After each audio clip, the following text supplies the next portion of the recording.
ప్రైజ్లాడండి. కొంతమంది కళలు దర్శనాలు మేము నమ్మాల్సిన నిమిత్తం లేదు అంటారండి. బైబిల్ గ్రంథం మొత్తం ఆదికాండం మొదలుకొని ప్రకటన దాకా కూడా కళలతోనూ దర్శనాలతోనూ నిండి ఉన్నది. దర్శనాలు కళలను పొందుకొని ప్రవర్తలు గొప్ప కార్యాలు చేసే దేవుడు మనకు ఉన్నాడు అని కళల ద్వారా చూసి దర్శనాల ద్వారా పొందుకొని దేవుడు దర్శనం చేసుకొని రాశారండి. పరిశుద్ధ గ్రంథాన్ని రాశారు. కొంతమంది బోధకులు, కొంతమంది యాజకులేనండి. సంఘాన్ని చెడగొట్టేది యాజకులే.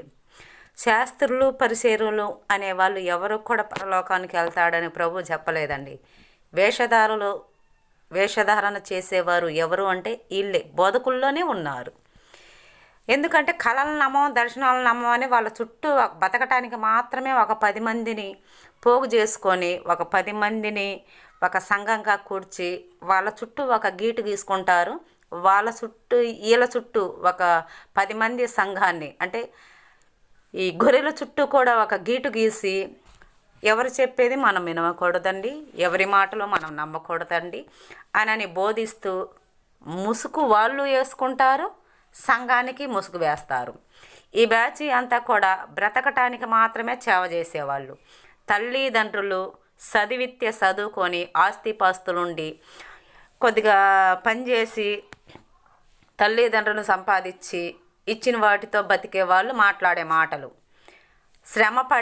శ్రమ విలువ తెలిసి ఎదుటి మనిషిని ప్రేమించే గుణము ఉండవాళ్ళు ఎవరు కూడా ఎదుటి మనిషి చెప్పే సాక్ష్యార్థమైనా సరే, ఎదుటోళ్ళది ఏ సాక్ష్యమైనా సరే, ఎలాంటి సాక్ష్యమైనా సరే వాళ్ళ అనుభవాన్ని పొందుకొని ఈ రాకపోయినా కూడా దేవుడు దర్శనాన్ని చూసి, దేవుడు మహిమను చూసి, దేవుడు ఇచ్చిన మాటల్లోనూ ఆజ్ఞలలోనూ నడుచుకుంటూ వచ్చే వాళ్ళు శ్రమ విలువ ఇలాంటి వాళ్ళకి తెలియదండి, బతికే వాళ్ళకి తెలియదండి.